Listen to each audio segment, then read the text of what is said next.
नमस्कार साथियों, PCS Ganga online channel में आप सभी का स्वागत है। साथियों, आज हम लोग एक मुख्य परीक्षा से संबंधित प्रश्न पढ़ेंगे। बंगाल में द्वैध शासन। जब प्लासी और बक्सर के युद्ध के पश्चात रॉबर्ट क्लाइव द्वारा बंगाल में द्वैध शासन की नीति लागू की जाती है और वारेन हेस्टिंग द्वारा जब 1772-73 में इसे समाप्त कर दिया जाता है, इस बीच 1765 से इलाहाबाद की संधि से पश्चात और 1772-73 में जब तक रेगुलेटिंग एक्ट आता है, उस बीच में यह द्वैध शासन की नीति क्या थी, यह किस तरह से कार्य कर रही थी, इसका प्रभाव दुष्प्रभाव क्या हुआ, इन तमाम मुद्दों पर चर्चा करेंगे। क्योंकि यह कई बार ऑप्शनल हिस्ट्री में पूछा गया है, साथ ही साथ जीएस में कई बार पूछा गया प्रश्न है। तो यह किसी भी तरीके से पूछा जाए, उन सभी बिंदुओं को हम लोग देखेंगे कि किस तरह से प्रश्न बनेगा, तो हमको लिखना किस तरह से है। एक ही प्रश्न इसमें बन सकता है किसी भी तरीके से, और मुख्य प्रश्न यही है कि द्वैध शासन क्या है, इसका क्या नाम है, प्रारूप क्या था, किस तरह से इसे द्वैध शासन कहा गया, इसके क्या क्या महत्व या उपयोगिता थी, या कह सकते हैं कि इसका जो डायग्राम क्या था, मतलब रणनीति क्या थी, और इसका दुष्प्रभाव भारतीयों पर क्या प्रभाव, इसका लाभ ब्रिटिश कंपनी को, ईस्ट इंडिया कंपनी को किस प्रकार हुआ, इन सभी बिंदु देखेंगे। क्योंकि आप लोगों को मुख्य परीक्षा की संबंधित, मेरा मुख्य उद्देश्य मुख्य परीक्षा से संबंधित सभी प्रश्नों, सभी विषयों के सभी प्रश्नों को बताना। जब तक आप लोग अच्छे मात्रा में सब्सक्राइबर और व्यू नहीं करेंगे, तो मेरा भी उत्साह उतना अच्छा नहीं बनता। मुझे भी लगता है कि जब वीडियो अधिक से अधिक लोग देखें तो मैं भी और अच्छी मेहनत करूं और ज़्यादा से ज़्यादा प्रश्नों को समाहित करूं। अभी जीएस पर्पज़ से ही जो भी वीडियो डाला है मैंने, जीएस पर्पज़ से एक एक वीडियो में यह प्रयास किया है कि कम से कम 20 से 25 प्रश्नों को समाहित करते हुए आप लोगों को बताया जाए। जो भी परीक्षा हो, चाहे आईएएस पीसीएस को, चाहे वनडे एग्ज़ाम की, उसके तमाम जीएस के संबंधित प्रश्नों को समाहित करने का प्रयास किया है। अभी इतिहास से ही ज़्यादातर प्रश्न वीडियो डाले गए हैं, लेकिन आने वाले समय में संविधान, भारतीय राज्य व्यवस्था या अर्थव्यवस्था, भूगोल और विज्ञान, साथ ही साथ करेंट अफेयर, सभी विषयों के वीडियो आप लोगों को उपलब्ध कराए जाएंगे। साथियों, बस आप लोगों से यही निवेदन है कि वीडियो को अधिक से अधिक मात्रा में शेयर करें और सब्सक्राइब करें। जितनी अधिक मात्रा में आप लोग हमसे जुड़ेंगे, उतनी ही अधिक मात्रा में आपको निःशुल्क सारी सामग्री गुणवत्तापूर्ण तरीके से उपलब्ध कराई जाएगी। वीडियो और पीडीएफ। टेलीग्राम चैनल है पीसीएस गंगा नाम से, और यूट्यूब चैनल है पीसीएस गंगा नाम से। दोनों से आप जुड़ सकते हैं। दोनों जगहों पे आपको महत्वपूर्ण जानकारी उपलब्ध होगी। टेलीग्राम पे हम पीडीएफ भी उपलब्ध कराते हैं, वीडियो का लिंक भी शेयर करते हैं। साथ ही साथ टेलीग्राम पे आपको करंट अफेयर्स के महत्वपूर्ण चर्चित बिंदुओं की जो इमेज होती है, या कोई कहीं से पेपर कटिंग या कहीं से मैटर का कलेक्शन होता है, उसको हम वहाँ पे पोस्ट करते हैं, तो आप लोग उससे जुड़ सकते हैं। ठीक, चलिए शुरू करते हैं। ये डायग्राम आप लोगों को ध्यान में रखना होगा, क्योंकि जब मुख्य परीक्षा आप लिखते हैं तो ये डायग्राम ही आपको महत्वपूर्ण होता है। याद रखिएगा, ये डायग्राम बनाना बहुत ज़रूरी होता है। जैसे इसको लास्ट में हम समझाएंगे, क्योंकि ये डायग्राम की उपयोगिता अभी नहीं, लास्ट में है। परछाइयों का साम्राज्य, बंगाल में द्वैध शासन, अधिकार, उत्तरदायित्व और एक कारपोरेट भ्रम का पतन। 1765 से लेके 1772 तक का समय जो था, यह द्वैध शासन का काल था। द्वैध शासन क्यों कहा गया, या इसका नाम क्यों रखा गया, इसको देखते हैं।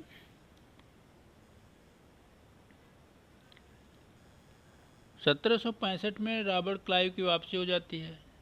इलाहाबाद की संधि रॉबर्ट क्लाइव के समय होती है, और वह रॉबर्ट क्लाइव द्वारा ही बंगाल के क्षेत्र में द्वैध शासन का नियम लागू किया गया था। ठीक, समस्या क्या थी? जब रॉबर्ट क्लाइव इलाहाबाद की संधि लागू करता है, या उसे अवध के नवाब और क्या नाम है शुजाउद्दौला और दिल्ली के मुगल बादशाह शाह आलम द्वितीय से कहता है, तो बंगाल में अयोग्य नवाब इस समय आ जाते हैं। मीर कासिम, मीर जाफ़र, फिर नजमुद्दौला, ये सब एक तरह से अयोग्य ही थे। कंपनी के कर्मचारियों में भारी भ्रष्टाचार भी बढ़ रहा था। क्यों? अधिक से अधिक धन कमाना इनका उद्देश्य बन गया था। धन की प्राप्ति अधिक से अधिक मात्रा में करना इनका मुख्य उद्देश्य बनता जा रहा था।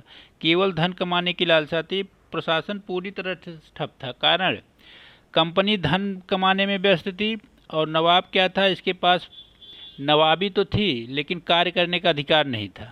सारा अधिकार नियंत्रण ब्रिटिश कंपनी कर रही थी। क्लाइव ने क्या किया? भ्रष्टाचार पर प्रहार किया, मतलब भ्रष्टाचार समाप्त करने का प्रयास किया। कर्मचारियों को रिश्वत और भेंट लेने पर रोक लगाई। अंग्रेज सैन्य अधिकारियों के भत्ते पे कटौती की मैंने आपको पढ़ाया था कि जब ये भत्ते पे कटौती करता है तभी एक श्वेत विद्रोह होता है। मैंने आपको उस समय पढ़ाया था ईस्ट इंडिया कंपनी के संदर्भ में। श्वेत विद्रोह हुआ तो यहाँ पे क्यों वेतन भत्तों में कटौती कर दी गई थी। ठीक, अब देखिए द्वैत शासन की शुरुआत कैसे होती है। द्वैत शासन की शुरुआत इसी इलाहाबाद की संधि से रखी जाती है। संधि होती है अवध के सुल्तान शुजाउद्दौला से और शाह आलम द्वितीय से। शाह आलम थे मुख्यतः मुगल बादशाह, लेकिन ये शरण लिए हुए थे मराठों की डर से अवध में। और जब मीर कासिम इन लोगों से सहायता मांगता है बक्सर के युद्ध में, तो त्रिगुट निर्माण होता है जिसमें शुजाउद्दौला थे, शाह आलम द्वितीय थे, और ये त्रिगुट हार जाता है। हारने के पश्चात तो बंगाल पे प्रत्यक्ष नियंत्रण करने का प्रयास की कंपनी, लेकिन शुजाउद्दौला से भी इलाहाबाद की संधि के तहत कुछ अधिकार प्राप्त किया और शाह आलम द्वितीय से भी किया। क्या कंपनी को जब हार गए तो कंपनी ने कहा, ईस्ट इंडिया कंपनी ने, हमें 50 लाख का हर्जाना दीजिए। युद्ध जो आप लोग युद्ध किए हैं उसके परिणाम स्वरूप हमें 50 लाख रुपए का हर्जाना दीजिए। कड़ा और इलाहाबाद का जिला हमको दीजिए। याद रखिएगा, इलाहाबाद की संधि के तहत कड़ा और इलाहाबाद का जिला पहले कंपनी ने लिया। कंपनी ने इसको किसको दे दिया? अवध के मुगल बादशाह को, शाह आलम द्वितीय को। ठीक, एक सहानुभूति प्राप्त करने के लिए। और शर्त क्या रखी है अवध के नवाब की? अपनी सुरक्षा के लिए ब्रिटिश सेना। यही सहायक संधि की सबसे पहली प्रमाण मिलता है। अगर सिर्फ ये पूछा जाए कि ब्रिटिश कंपनी द्वारा सर्वप्रथम किस राज्य में क्षेत्र में सहायक सेना रखने की संधि पर कार्य किया, तो वह अवध था। ये बिलेजली की सहायक संधि नहीं, क्लाइव के समय की बात है। तो अवध में एक ब्रिटिश सेना रखने का खर्च मतलब जो सहायक संधि की शर्तें थी वो यहाँ पे लागू कर दी गई। ठीक, नवाब से मुगल बादशाह से क्या बात कही गई? कड़ा और इलाहाबाद जिले इनको दे दिए। इनसे लेके इनको पेंशन 26 लाख रुपए दिया गया। बंगाल, बिहार, उड़ीसा की दीवानी प्राप्त कर ली। अब देखिए, दीवानी का मतलब था भू राजस्व की वसूली, अधिक से अधिक मात्रा में धन की वसूली, व्यापारिक लेन देन पर नियंत्रण। ठीक, क्लाइव की दूरदर्शिता क्या थी? बिना उत्तरदायित्व के नियंत्रण स्थापित किया। बिना उत्तरदायित्व मतलब कंपनी के पास प्रशासनिक उत्तरदायित्व तो नहीं था। प्रशासनिक उत्तरदायित्व बंगाल के नवाब के पास था, लेकिन आर्थिक संसाधनों पर नियंत्रण कंपनी का हो गया। अवध को आश्रित राज्य बना लिया। अवध वही कर बफर स्टेट की पॉलिसी जब शुरुआत हुई तो सर्वप्रथम अवध ही था। अवध को आश्रित राज्य इसलिए बनाया कि उस समय आप पढ़ेंगे तो महाराष्ट्र में मराठों का बहुत बड़ा वर्चस्व था। बाजीराव और क्या नाम द्वितीय, उसके बाद माधवराव का समय काल था। मराठे काफ़ी विस्तृत साम्राज्य पर नियंत्रण स्थापित किए हुए थे। तो चूंकि बंगाल को सुरक्षित करना था तो अवध पर बफर स्टेट की पॉलिसी लागू की, ताकि अगर कभी महाराष्ट्र का आक्रमण हो तो पहले अवध पे होगा तब बंगाल पे। अगर अवध पे होगा तब तक अंग्रेज सजग हो जाएंगे, कंपनी सजग हो जाएगी और बचाव का तरीका निकाल लेगी। नवाब को ब्रिटिश सेना सैन्य सहायता पर निर्भर कर दिया और जिससे अवध एक बफर स्टेट बन गया। ईस्ट इंडिया मुगल बादशाह से क्या कहते हैं, एक रबर स्टैम्प, मतलब अब मुगल बादशाह कंपनी के अधीन रबर स्टैम्प बन गया। कुछ समय के लिए मराठों के अधीन थे, लेकिन बाद में यह फिर कंपनी के अधीन चले गए, कंपनी से पेंशन पाने लगे। सम्राट या बादशाह अब केवल कंपनी का एक नाम मात्र का शासक और पेंशनर बन के रह गया। ठीक,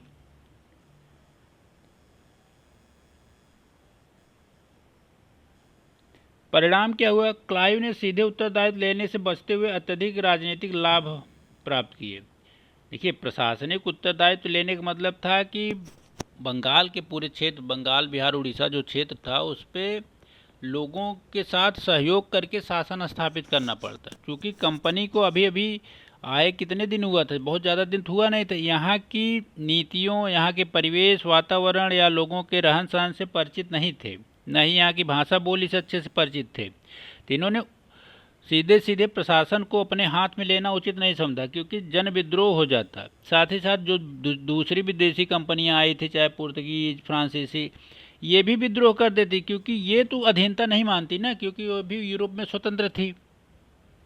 साथ ही साथ रजवाड़ों का विद्रोह हो जाता, जो और अन्य रजवाड़े थे, कि कंपनी सीधा अब भारत के क्षेत्र में हस्तक्षेप करके राज्य स्थापित कर रही, इसलिए मिल के इसके साथ संघर्ष कर सकते थे। तो इन्होंने किया क्या कि पहले चालाकी दी। चालाकी ये कि नवाब के साथ संधि की कि नवाबी में प्रशासनिक कार्य आपके पास रहेगा और आर्थिक कार्य जो भी होगा आपका भू राजस्व संबंधी, ये कंपनी के साथ रहेगा। यही द्वैध शासन था। द्वैध में पहला क्या था, जिसके पास अधिकार था उसके पास धन नहीं था, और जिसके पास धन था उसके पास अधिकार नहीं था, मतलब वह उत्तरदायित्व विहीन था। दीवानी राजस्व वसूली का अधिकार ब्रिटिश ईस्ट इंडिया कंपनी के पास था। निजामत या प्रशासनिक कार्य बंगाल के नवाब पर। शक्ति और धन, देखिए धन है तो शक्ति, शक्ति मतलब सेना, और धन अंग्रेजों के पास था, जबकि प्रशासन की जिम्मेदारी नवाब के पास थी। अब आपको लिखना हो तो द्वैध शासन का सीधा सीधा शुरुआत ऐसे ही करिए कि इलाहाबाद की संधि के पश्चात बंगाल में रॉबर्ट क्लाइव द्वारा द्वैध शासन की नीति लागू की गई। द्वैध शासन का तात्पर्य है कि ब्रिटिश ईस्ट इंडिया कंपनी द्वारा ब्रिटिश ईस्ट इंडिया कंपनी के पास शक्ति और धन था, जबकि प्रशासनिक उत्तरदायित्व बंगाल के नवाब के अधीन रखा गया, जिसके तहत दो तरह के नियम कार्य संचालित किए गए। एक कौन, दीवानी, दूसरा निजामत, और इसी दोनों शब्दों को लेकर इसे द्वैध शासन की नीति कहा जाता है। ये एक सामान्य परिचय हो जाएगा। अब उसके पश्चात आप लिखेंगे तो द्वैध शासन में क्या क्या किया गया, तो उसको आप डायग्राम में बनाएंगे। जो ऊपर मैंने आपको एक फ्रेम में दिखाया उसको आप कभी भी दिखाएंगे तो अपनी कॉपी में उस डायग्राम को सेट कर लीजिए। उसी डायग्राम को एग्ज़ाम हॉल के कॉपी पे सेट कर दीजिए, साथ ही 4-5 एरो बना के लाइन में लिख दीजिए, समझाने का प्रयास कीजिए कि मुख्यतः इसका नीति क्या थी और दुष्परिणाम क्या हुआ। अब देखिए, अधिकार और उत्तरदायित्व का असंतुलन क्या होता है। ईस्ट इंडिया कंपनी दीवानी राजस्व पर आ रही थी, वास्तविक सैन्य शक्ति इसके पास थी, वित्तीय नियंत्रण था। या आप ऐसे भी बना सकते हैं, अधिकार और उत्तरदायित्व का संतुलन, अधिकार और उत्तरदायित्व का संतुलन, एक तरफ ईस्ट इंडिया कंपनी बना दीजिए, दिखा दीजिए दीवानी या भू राजस्व का अधिकार, वास्तविक सैन्य शक्ति इसके पास थी, और वित्तीय नियंत्रण, वाणिज्य व्यापार पर भी नियंत्रण था। लेकिन यह उत्तरदायित्व रहित अधिकार था। इनका प्रशासनिक कार्यों में ये कहते थे कि मेरे पास अधिकार नहीं प्रशासनिक का, ये अधिकार नवाब के पास है। नवाब के पास क्या था, केवल नाम मात्र का था। नजीमुद्दौला को तो कंपनी का चूहा भी, क्लाइव का चूहा भी कहा गया है, आप लोग पढ़े हैं, याद रखिएगा। नजीमुद्दौला को क्लाइव का चूहा भी कहा गया, मतलब एक गुलाम आदमी। प्रशासन चलाने का अधिकार इनके पास था, लेकिन इनका खजाना खाली था। इनके पास भू राजस्व, वाणिज्य व्यापार से प्राप्त धन, तमाम चीज़ नहीं थी जिससे कार्य संचालन को अच्छे से कर पाते। तो इनके पास अधिकार तो था, लेकिन इनके पास उत्तरदायित्व रहित था, क्योंकि अधिकार तभी प्रभावशाली हो सकता है जब आपके पास सेना की शक्ति हो और धन हो। तो इस तरह से आप डायग्राम बना के एक तरफ इसको दिखा सकते हैं, एक तरफ इसको, तो उत्तर संतुलित हो जाता है बातों को समझाने के। प्रशासन का मुखौटा और 53 लाख का सौदा क्या था? देखिए, कंपनी ने बंगाल के नवाब नजमुद्दौला को 53 लाख रुपए दिए। इसके बदले नवाब ने सूबेदारी, कानून व्यवस्था और निजामत का अधिकार कंपनी को सौंप दिया। अब प्रशासनिक अधिकारियों की नियुक्ति का अधिकार अंग्रेज़ों के पास हो गया। जब नियुक्ति का अधिकार अंग्रेज़ों के पास हुआ तो इन्होंने अपने मनमाफिक, अपने अनुकूल, अपने ही स्वार्थी लोगों को कंपनी बंगाल के नवाब के पदों पर बड़े बड़े लोगों को रखा प्रशासनिक कार्यों पे। नजीमुद्दौला के अधीन जो भी अधिकारी थे, अब वो कंपनी के कर्मचारी थे, नाम था नवाब के अधीन कार्य करते हैं, लेकिन वास्तविक ये था कि वो कंपनी के अधीन कर्मचारी थे, वो कंपनी के इशारों पे काम करते थे। जैसा आजकल या पॉलिटिकल साइंस में पढ़ते हैं कि अखिल भारतीय सेवाएं काम तो राज्य में करती हैं, डीएम हुआ या एसपी, लेकिन वास्तविक नियंत्रण उनका केंद्र से होता है। जब भी केंद्र सरकार चाहेगी उनको अपने अधीन, अपने अनुसार संचालित कर सकती है। नवाब केवल कंपनी का पेंशनर बन के रह गया। वह बंगाल के शासन के लिए जिम्मेदार था, लेकिन खर्च करने के एक निश्चित राज्य पर निर्भर कर दिया गया। क्लाइव की कूटनीति सीधे शासन क्यों नहीं लिया? यही बात याद रखिएगा। ये मुख्य उद्देश्य क्या था द्वैध शासन लागू करने का? ये 5-6 पॉइंट आप अगर इसको डायग्राम में या सीधा सीधा एरो बना के लिखेंगे तो बहुत अच्छा होगा। स्थानीय भाषा संस्कृति से अज्ञान। कंपनी अभी नई थी, यहाँ की भाषा संस्कृति, रहन सहन, खान पान इत्यादि व्यवहारों से, कार्य संस्कृति से परिचित नहीं थी। कंपनी के पास भारतीय भाषा और संस्कृति का ज्ञान नहीं था। यहाँ उसके कंपनी के कर्मचारी इन चीज़ों से परिचित नहीं थे, जिससे सीधे शासन चलाना असंभव था। क्योंकि बंगाल का क्षेत्र आप देखेंगे उस समय तो फारसी उर्दू का क्षेत्र था। अंग्रेज अधिकारियों को फारसी उर्दू या हिंदी कम आती थी, बंगाली कम आती थी। बंगाली भी थी, बहुत अच्छी भाषा वहाँ बोली जाती थी। तो जब तक उस बोली भाषा के बारे में जानकारी न हो तब तक प्रशासनिक कार्यों को संचालित करना अच्छा नहीं माने वो, और क्योंकि उनकी भाषा अंग्रेजी थी। आंतरिक डर, ब्रिटिश संसद का डर था। अगर मान लीजिए कंपनी सीधा बंगाल को अपने नियंत्रण में कर लेती तो उनको डर था कहीं ब्रिटिश सम्राट या ब्रिटिश संसद हमारे ऊपर नियंत्रण करके इस क्षेत्र को अपने अधीन न कर ले, तो कंपनी को घाटा हो जाता। जैसा कि 1857 की क्रांति के पश्चात होता है कि 1858 में सीधे क्राउन का शासन स्थापित हो जाता है। तो कंपनी इस चीज़ से डर रही थी कि अगर प्रत्यक्ष नियंत्रण लेंगे तो कहीं सीधे संसद, ब्रिटिश संसद या ब्रिटिश कानून इस क्षेत्र पर नियंत्रण करके शासन न करने लगे, हमारा अधिकार तो समाप्त हो जाएगा। यदि क्लाइव सीधा शासन लेता तो इंग्लैंड की संसद कंपनी के कार्यों में हस्तक्षेप करने लगती। बाहरी खतरा था। यूरोपीय प्रतिद्वंदी थे उस समय, पुर्तगाली, डच, डेनिश या फ्रांसीसी। ये सीधे कंपनी से युद्ध करते क्योंकि उनको लगता कि यार जो यूरोपीय देश इंग्लैंड है वह भारत पे शासन कर रहा है, और यूरोप में फ्रांस या पुर्तगाली भी स्वतंत्र थे, उनमें भी प्रतिद्वंदिता थी। तो इनकी सत्ता तो मानते न कंपनी की, तो यहाँ युद्ध होने का डर था। और कंपनी इतनी मजबूत नहीं थी कि इतने बड़े युद्धों को या संघर्षों को झेल सकती। सीधे क्राउन यूरोपीय कंपनियों से सीधे दुश्मनी हो जाती और कंपनी उनकी विरोधी हो जाती। ठीक, कूटनीतिक छलावा, वास्तविक मंशा इनका छिपाना था। सीधे शासन से कंपनी की वास्तविक मंशा या उनकी भावना उजागर हो जाती और भारतीय एकजुट होकर विद्रोह कर देते। जैसे सीधा अगर नियंत्रण लेते तो लोगों को लगता कि कंपनी अब सीधा प्रत्यक्ष नियंत्रण करना चाह रहे और यहाँ साम्राज्य स्थापित करना चाह रहे, तो लोगों में नकारात्मक भाव पैदा होता, लोग एकजुट होते और विरोध प्रदर्शन कर देते। टकराव का अंत, नवाब और कंपनी के बीच सीधा संघर्ष समाप्त होना।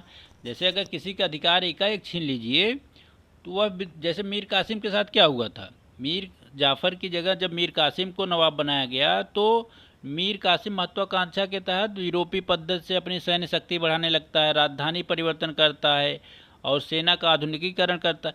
तो कंपनी डरने लगती है, तो कंपनी फिर उसको हटा के मीर जाफ़र को नवाब बनाती है, और जब नवाबी हटती है मीर कासिम की, तभी वह त्रिकूट का निर्माण करता है और बक्सर का युद्ध होता है।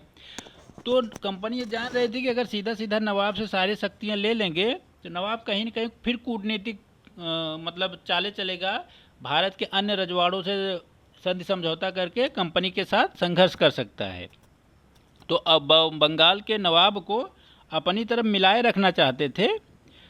ठीक, द्वैत शासन से कंपनी और नवाब के बीच होने वाले टकराव समाप्त हो गए। राजनीतिक मुखौटा जनता को धोखे में रखना। क्लाइव ने जनता को धोखे में रखने के लिए नवाब को दिखाने के लिए प्रशासन का प्रमुख बनाए रखा। जनता को यह प्रदर्शित करता रहा कि बंगाल का नवाब ही प्रशासनिक और तमाम राजनीतिक कार्य कर रहा है, कंपनी इसमें कोई हस्तक्षेप नहीं कर रही, ये एक दिखावा मात्र था। ठीक, तो ये 6 पॉइंट अब क्लाइव की कूटनीति या द्वैत शासन की नीति क्यों थी, ऐसा क्यों लागू किया गया उस समय परिस्थिति। अगर आपसे पूछ ले कि 1765 में द्वैत शासन लागू करने के मुख्य आधार क्या थे, तो मुख्य आधार यही लगाए गए थे: स्थानीय भाषा संस्कृति की अज्ञानता, आंतरिक डर, ब्रिटिश संसद का डर, बाहरी खतरा मतलब यूरोपीय शक्तियों से संघर्ष का खतरा, कूटनीतिक छलावा मतलब छिपा हुआ उद्देश्य कुछ और था, दिखाने वाला उद्देश्य कुछ और था, टकराव का अंत, बंगाल के नवाब से संघर्ष होने से बचना, और राजनीतिक मुखौटा या जनता को धोखे में रखना।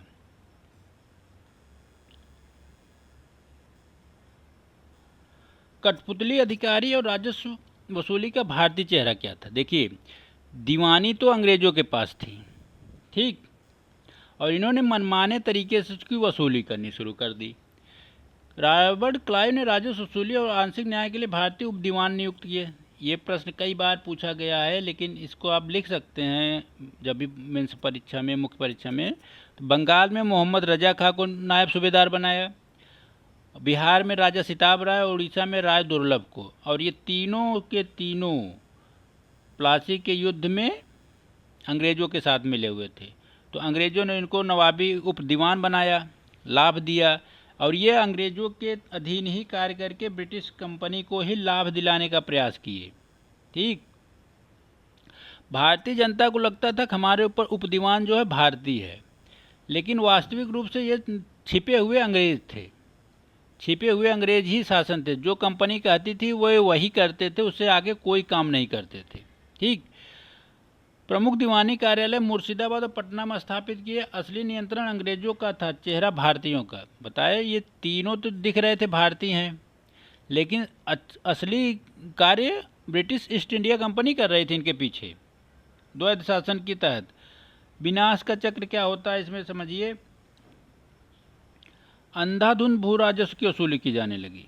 अधिकार उसे दिया जाता था जो अधिकतम बोली लगा के राजस्व वसूली करता था, ठेकेदारी प्रथा तहत। ठेकेदारों को मुनाफा हुआ, ठेकेदार भी मनमानी करने लगे। अगर कंपनी कहती थी 100 रुपये वसूलना है तो 120 रुपये वसूलते थे और 20 रुपये कमीशन रखते थे। ठेकेदारों की कृषि विकास में कोई रुचि नहीं थी, केवल अधिकतम मुनाफा कमाना था। किसानों का शोषण बहुत बढ़ा, निरंतर लगान बढ़ने से किसानों की कमर टूट गई। कृषि का परित्याग, भयंकर गरीबी के कारण। इसी समय आप देखेंगे 67-68 में बंगाल में भयंकर अकाल भी आया था।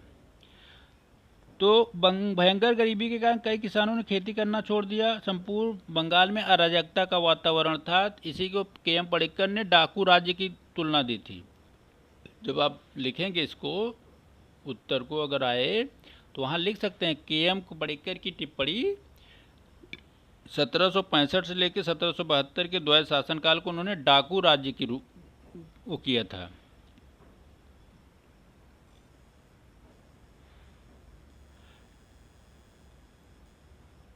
एकाधिकार की कीमत, व्यापार वाणिज्य का विनाश। ईस्ट इंडिया कंपनी का एकाधिकार क्या था? बंगाल, बिहार, उड़ीसा से कम व्यापार में कंपनी को पूर्ण एकाधिकार था। अब बंगाल, बिहार, उड़ीसा में कंपनी ही व्यापार करती थी, अन्य कंपनियां या अन्य भारतीय व्यापारी यहाँ पे काम नहीं कर पाते थे। अगर करते थे तो कंपनी को टैक्स देते थे। भ्रष्टाचार चरम सीमा पे था। कंपनी के कर्मचारी निरंतर धनवान होते जा रहे थे। बंगाल भारत को कच्चे माल के स्रोत के रूप में बदलने लगे, क्योंकि उस समय ब्रिटेन में औद्योगिक क्रांति हो रही थी, कच्चे माल की डिमांड थी, उसकी पूर्ति भारत से करनी थी। अब चूंकि यहीं पे अगर कच्चा माल लेके कंपनी तैयार माल उत्पादित करती तो उनको उतना लाभ न होता जितना कि भारत से कच्चा माल ले जाके ब्रिटेन देना, वहाँ के औद्योगिक कारखानों को वहाँ से तैयार माल ला के भारत को बेचना। दो तरफा लाभ कमाना चाहते थे। भारतीय व्यापारियों का पतन क्या होता है? भारतीय व्यापारियों को माल कम मूल्य पर बेचने के लिए बाध्य किया गया। उनके माल को अगर 10 रुपये का है तो 5 रुपये में खरीदने के लिए बाध्य किया गया। जुलाहों को हतोत्साहित किया गया। ये जुलाहे का मतलब समझिए कि जो हस्तशिल्प कला के वो मतलब कुशल कारीगर थे, उन्हें जुलाहा कहा जाता था। जुलाहा कोई जात या धर्म नहीं है। जुलाहा सामान्यतः उस क्षेत्र के लोगों को कहा जाता था जो हस्तशिल्प तमाम चीज़ हाथों से बनाई हुई वस्तुओं को बनाते थे और बेचते थे। जबरन कपड़े का कच्चा माल तैयार कराया गया। समृद्ध रेशम, बंगाल रेशम का बहुत बड़ा केंद्र था। कपड़ा उद्योग नष्ट कर दिया गया। व्यापारी को अपना पैतृक व्यवसाय छोड़ना पड़ा और वो कृषि क्षेत्र में भगे, किसानी के क्षेत्र में भगे, क्योंकि कुछ न कुछ तो करना ही था। कंपनी के कार्यकर्ता एक व्यापारी की भांति व्यापार न कर संप्रभु के समान व्यवहार करते थे। ऐसा लगता था कि वही सर्वे सर्वा हैं, तथा उन्होंने हजारों व्यापारियों के मुंह से रोटी छीनकर उन्हें भिखारी बना दिया। ऐसे बहुत भारतीय व्यापारी थे जो व्यापारिक क्रियाओं को करते थे, भारत से व्यापार करते थे या विदेशों से भी व्यापार करते थे, लेकिन सारे के सारे व्यापार पर कंपनी का नियंत्रण स्थापित हो गया। ठीक, और यह कथन क्लाइव का एक सभा में स्वयं है। कंपनी के कार्यकर्ता एक व्यापारी की भांति व्यापार न कर संप्रभु के भांति व्यवहार करते थे, तथा उन्होंने हजारों व्यापारियों के मुंह से रोटी छीनकर उन्हें भिखारी बना दिया। इस व्यवस्था की कमियों का लाभ उठाकर कंपनी के अधिकारी समृद्ध हुए, जबकि बंगाल के व्यापारी किसान भुखमरी के कगार पर पहुंच गए। ठीक, अब 1772 में जब वारेन हेस्टिंग आते हैं तो उन्होंने द्वैध शासन को समाप्त कर दिया और सत्ता का केंद्रीकरण कर लिया। अब वो बंगाल, बिहार, उड़ीसा के क्षेत्र में उन्होंने प्रत्यक्ष नियंत्रण अपने अधीन, कंपनी के अधीन कर लिया। अब वो प्रशासनिक कार्य को भी धीरे धीरे नियंत्रित करने लगे। वारेन हेस्टिंग ने द्वैध शासन को समाप्त कर दिया। कठपुतली जो मोहम्मद रजा खां, राजा सिताब राय और राय दुर्लभ थे, इनको भी पद मुक्त कर दिया, इनको पद से हटा दिया। नवाब की शक्ति को भी समाप्त कर दिया। बंगाल के नवाब के शासन को कार्य से मुक्त कर 16 लाख वार्षिक पेंशन निश्चित कर दी कि अब उनको सिर्फ पेंशन दी जाएगी, बाकी उनसे कोई कार्य नहीं करना है। पूर्ण नियंत्रण, कंपनी ने शासन कार्य और भू राजस्व, दीवानी और निजामत दोनों कार्यों पर नियंत्रण कर लिया। सत्ता का स्पष्ट हस्तांतरण 65 से लेकर 72 तक। समझने का प्रयास करिए।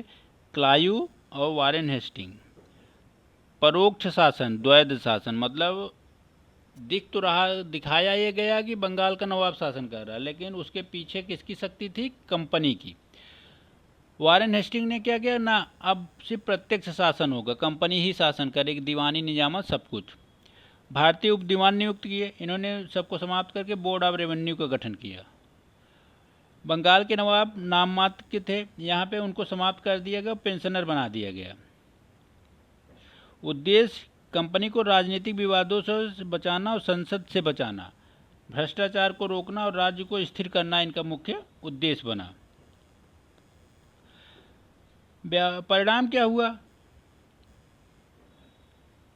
एक व्यापारिक कंपनी से राज्य तक का सफर तय हुआ। ईस्ट इंडिया कंपनी जब भारत आए तो एक व्यापारिक कंपनी के रूप में है, लेकिन प्लासी बक्सर के युद्ध और इलाहाबाद की संधि तथा द्वैध शासन की नीतियों के तहत उन्होंने इतना वर्चस्व अपना स्थापित किया कि 1772 में यह एक राज्य स्थापित कर लिया बंगाल में, कि अब बंगाल के शासक कौन है? East India company. द्वैध शासन की विफलता और अराजकता ने स्पष्ट कर दिया कंपनी अब केवल व्यापारिक संस्था नहीं रह सकती।